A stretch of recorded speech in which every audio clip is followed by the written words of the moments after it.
They designed the Panther to be the answer to a nightmare, a technological response to the shock of 1941, when German tank crews first watched their Panther III and Panzer IV rounds bounce uselessly off the sloped armor of the Soviet T-34.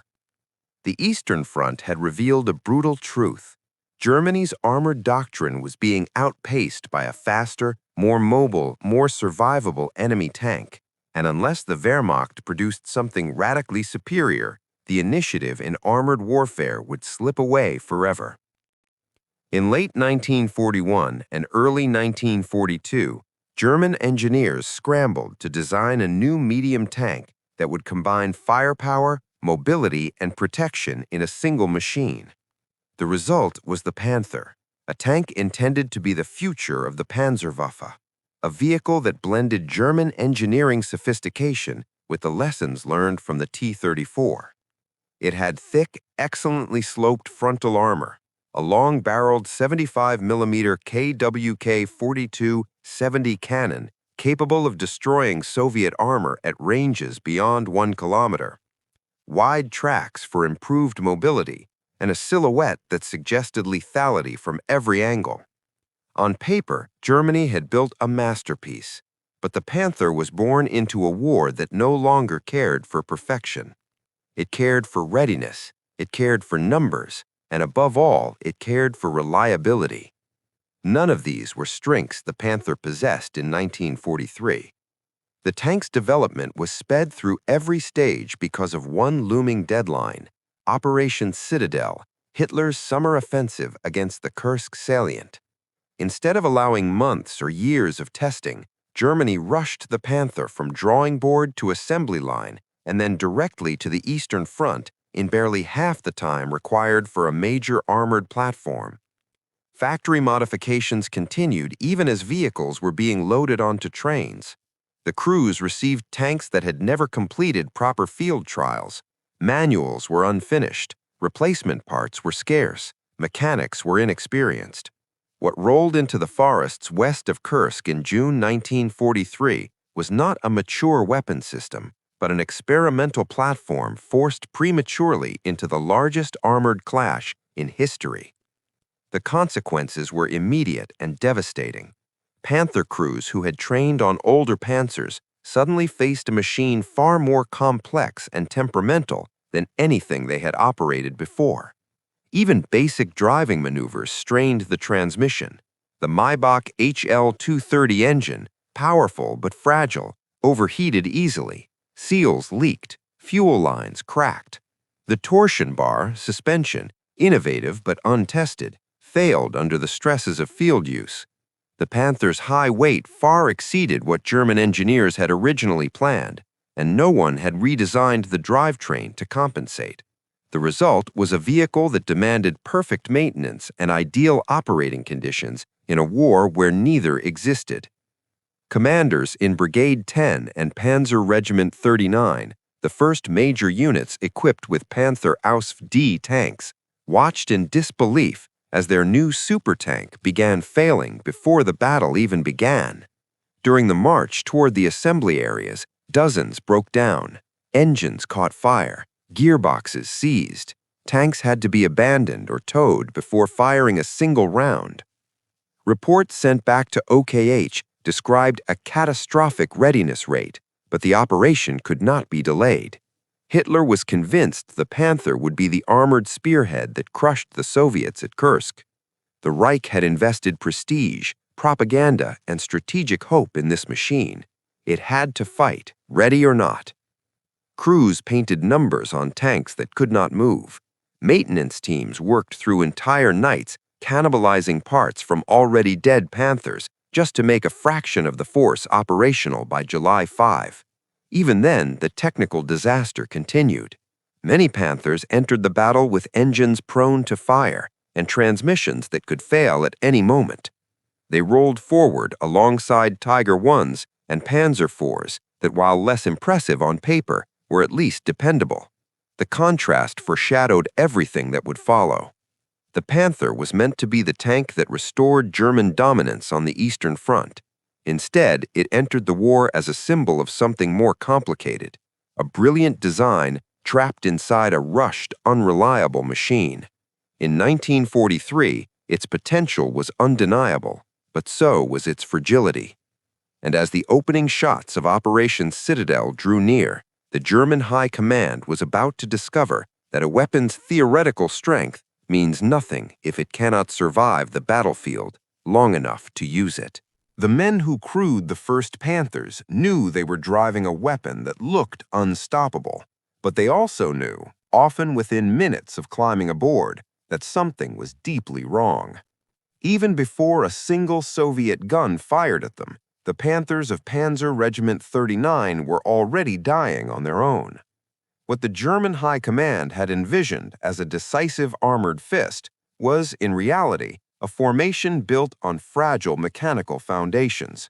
And those foundations began collapsing the moment the unit started rolling toward the front.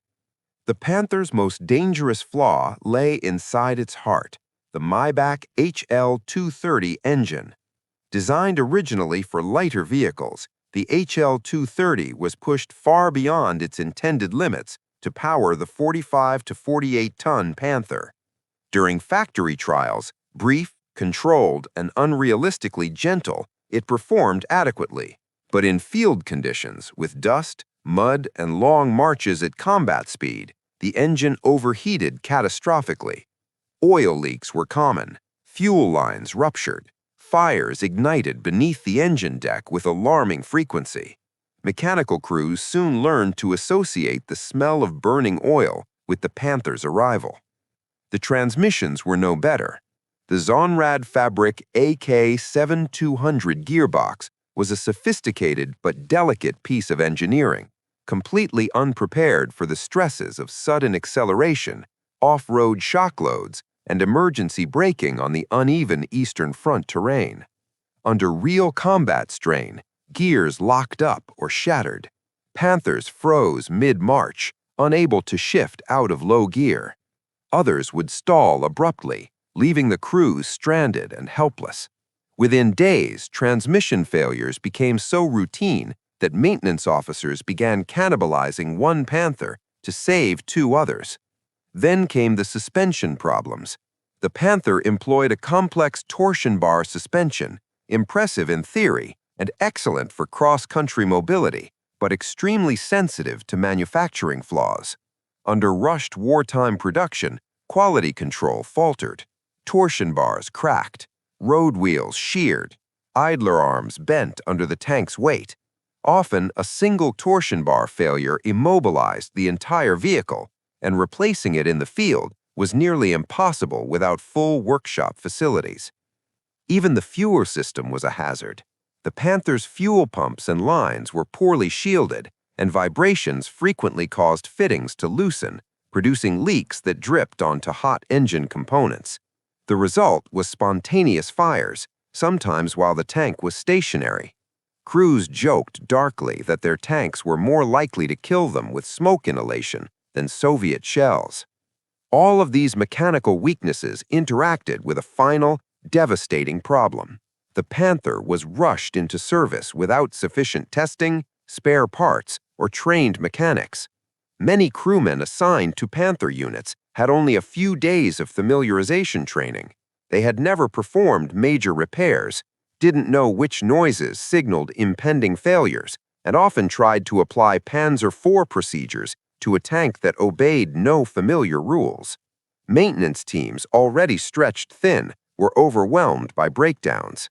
Spare parts were so scarce that crews regularly stripped panels, road wheels, and entire engines from wrecked Panthers simply to keep a handful of vehicles operational.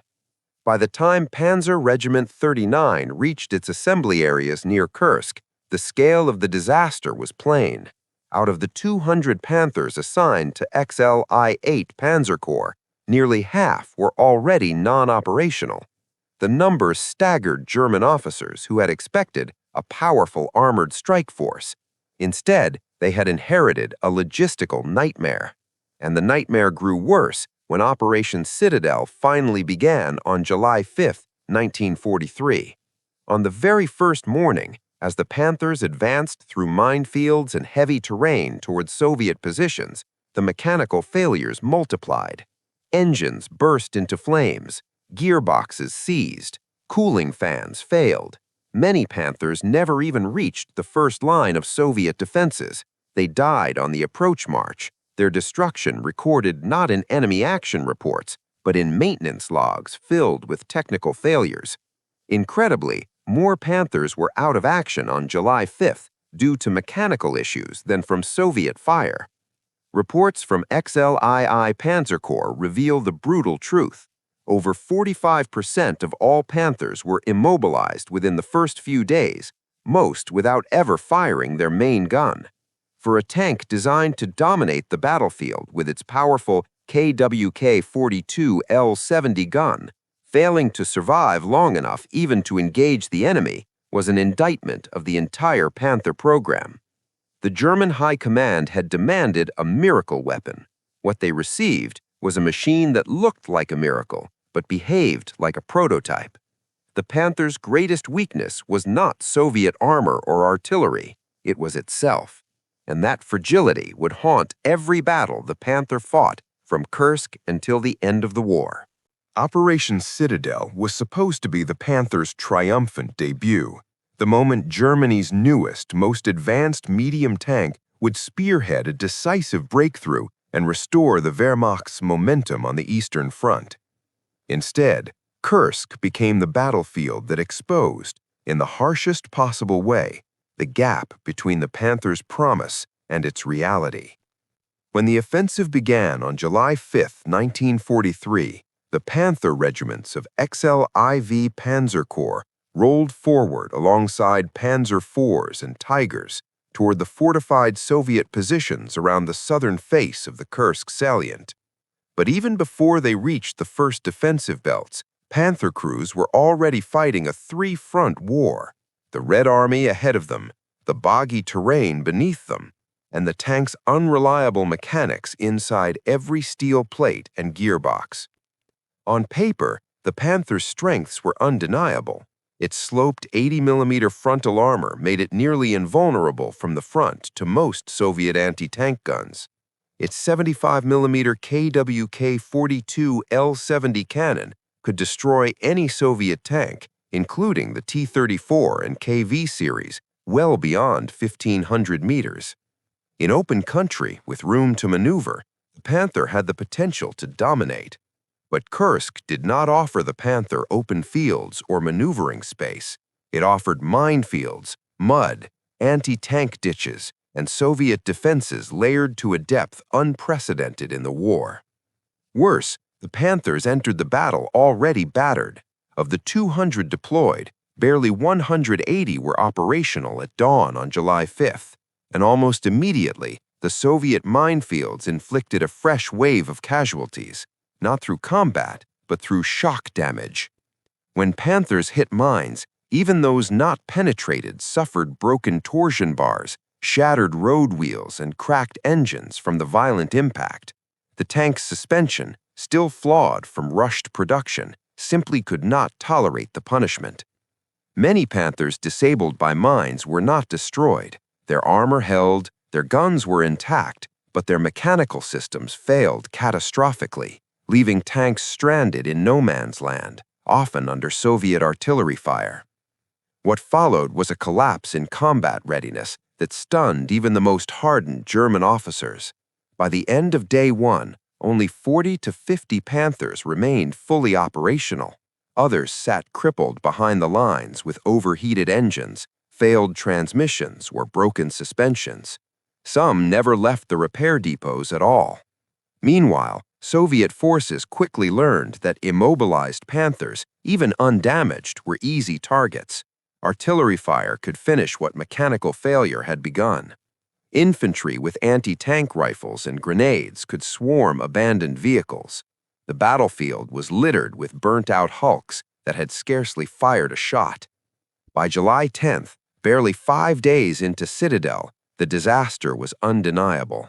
Over 45% of all Panthers had been lost to mechanical breakdowns, fires, or immobilization, not Soviet guns.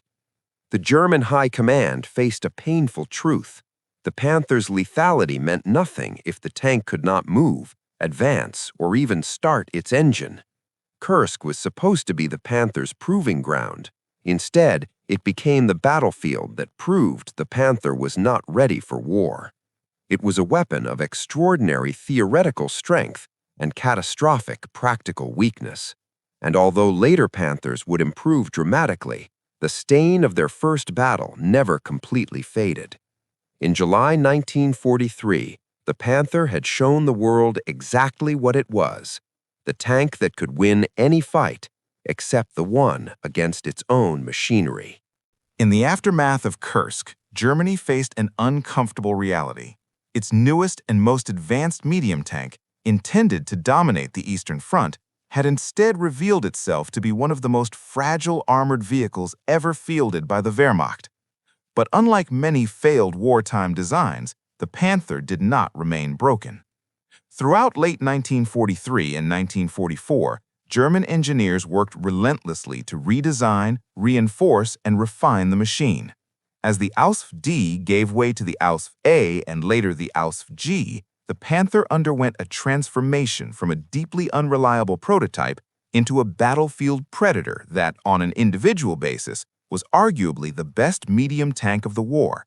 And yet, even at its best, the Panther could never escape the shadow of its origins. Every improvement arrived too slowly, too late, and in too small numbers to change Germany's strategic fate. The first wave of corrections targeted the Panther's most notorious flaws. Engine fires, so common at Kursk that some crews joked their tanks were self-igniting, were addressed by redesigning the fuel lines, improving insulation, and adding fire suppression systems. The transmission, prone to catastrophic failure under stress, received stronger gears and reinforced housings.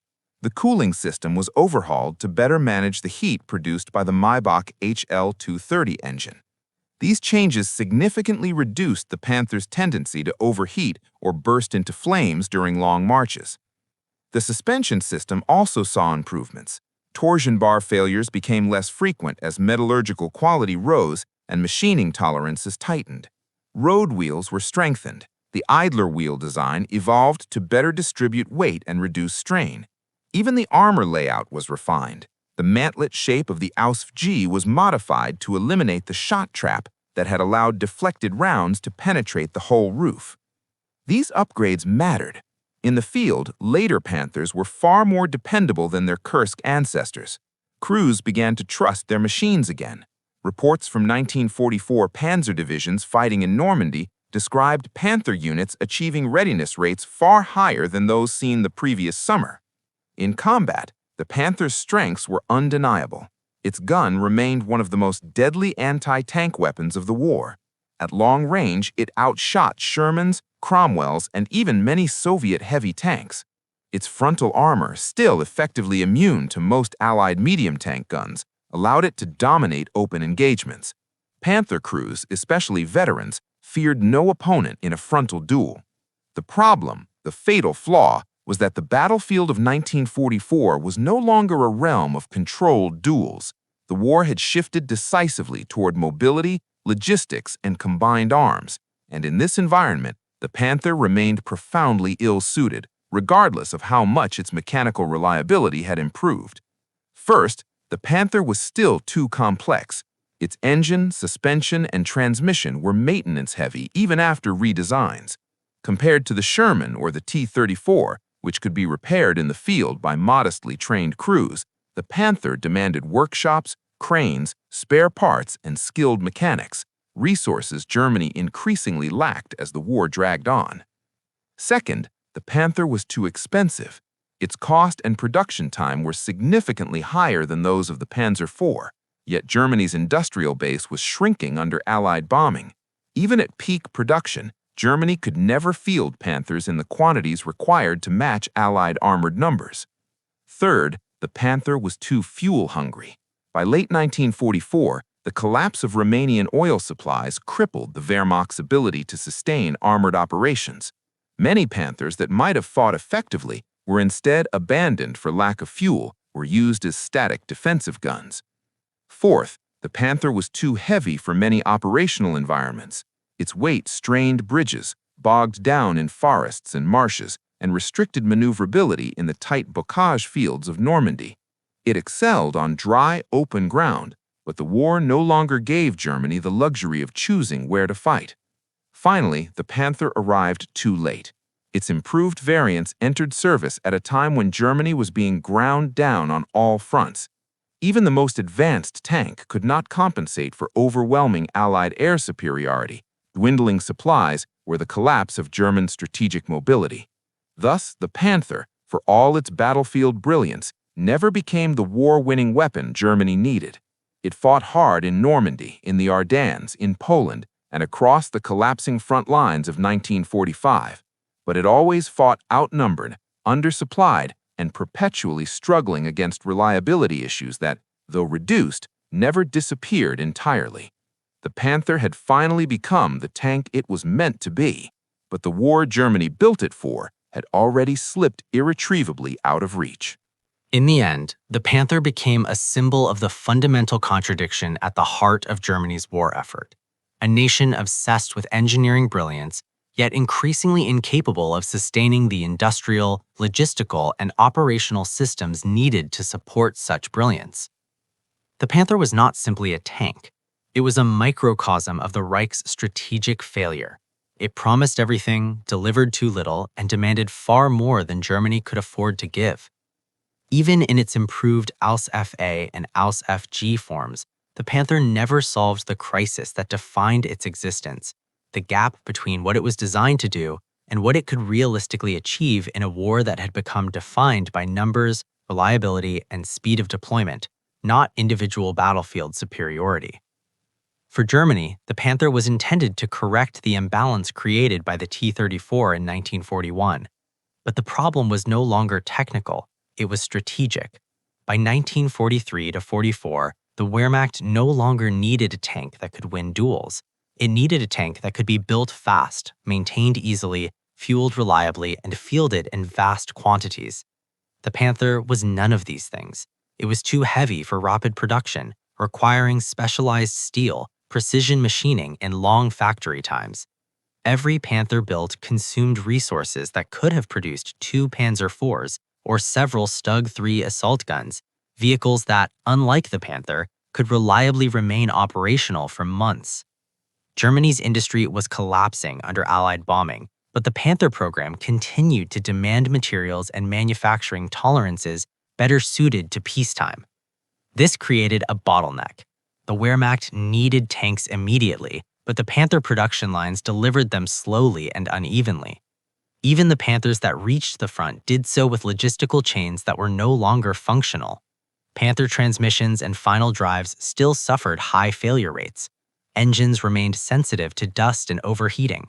Fuel consumption was extreme, grounding many tanks during critical operations. Spare parts were scarce. Field depots cannibalized dozens of Panthers simply to keep a handful running. And while Germany's armies were bleeding experienced mechanics and tank crews, the Panther required the most skilled personnel to keep it alive. The tank's complexity was an asset on the factory floor, but a liability in a battlefield workshop staffed with teenagers and undertrained replacements. Strategically, the Panther also struggled to fit into Germany's changing war doctrine. Early war blitzkrieg relied on speed, maneuver, and massed armor. But late in the war, Germany increasingly fought defensive battles, where mobility was limited and supply lines disintegrated.